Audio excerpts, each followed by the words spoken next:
చిన్ని కృష్ణ, ముద్దుల కృష్ణ, మురిపాల కృష్ణ అంటూ గోవిందుణ్ణి ప్రార్థిస్తాం. గోకులంలో చిన్ని కృష్ణుడు ఎన్నో అద్భుతాలను ప్రదర్శించారు.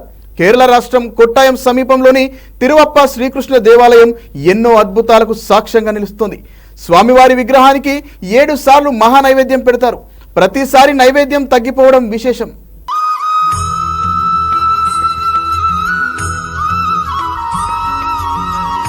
కేరళ రాష్ట్రం కొట్టాయం సమీపంలోని తిరువరప్పు శ్రీకృష్ణుడి దేవాలయం అద్భుతాలు కళ్లకు కడతాయి. కాగా మహాభారత కాలంలో వనవాసం, అజ్ఞాతవాసం సమయంలో 4 చేతులతో కూడిన తన విగ్రహాన్ని సాక్షాత్తు కృష్ణ పరమాత్ముడు పాండవులకిచ్చినట్లు ఈ స్థల పురాణం చెబుతోంది. అజ్ఞాతవాసం అనంతరం పాండవులు వెళ్లే సమయంలో స్థానిక ప్రజలు తమకు ఆ విగ్రహాన్ని ఇవ్వమని ప్రార్థించడంతో వారికిచ్చారు. అక్కడే ఒక మందిరాన్ని నిర్మించి భగవంతుడిని స్థానికులు ఆరాధించేవారు. అయితే కాలక్రమంలో పూజలు లేకపోవడంతో కొందరు ఆ విగ్రహాన్ని సముద్రంలో కలిపివేశారు.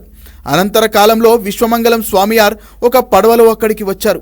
ఒక ప్రాంతంలో పడవ ముందుకు సాగకపోవడంతో సముద్రంలోకి దూకాడు.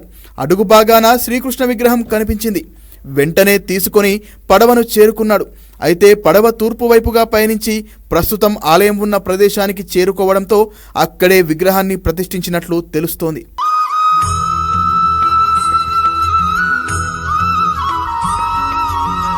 ప్రతి రాత్రి ఏకాంత సేవ తరువాత ఆలయాన్ని మూసివేస్తారు. తరువాత కొన్ని నిమిషాల్లోనే ఆలయాన్ని తెరుస్తారు. ఈ సందర్భంగా తాళం రాకపోతే దానిని విరగొట్టేందుకు అర్చకుడు గొడ్డలి పట్టుకుని ఉంటారు. గ్రహణ సమయాల్లోనూ ఆలయాన్ని మూసివేయరు. గతంలో ఒకసారి మూసివేస్తే స్వామివారు ఆకలితో బాధపడి నడుము చుట్టూ కట్టిన ఆభరణం వదులైంది. దీంతో గ్రహణ సమయాల్లోనూ మూసివేయరు. రోజుకు 7 సార్లు స్వామికి నైవేద్యాన్ని సమర్పిస్తారు. ఈ నైవేద్యం రుచికరంగా ఉంటుంది. భక్తులందరూ నైవేద్యాన్ని స్వీకరించాలని భగవంతుని అభీష్టం. అందుకే ప్రసాదం ఇంకా ఎవరికైనా అందలేదా అని పూజారులు అడుగుతారు. కంసవధ సందర్భంగా ప్రత్యేకమైన ఢంకాను కృష్ణుడు మోగించారట. అలాంటి ఢంకా ఇక్కడ ఉంది. ఆలయ ప్రాంగణంలో గణపతి, భూతనాథ, శివ, భగవతి, సుబ్రహ్మణ్య, యక్షి ఆలయాలున్నాయి. పూరం ఉత్సవాల సందర్భంగా ఏనుగులతో పెద్ద ప్రదర్శన ఉంటుంది. 10 ఏళ్లలోపు చిన్నారులు బాలకృష్ణుల అలంకారంలో ఆలయంలో తిరుగుతుంటారు. ఇదిలా ఉండగా కొట్టాయంకు రోడ్డు, రైలు మార్గాలున్నాయి.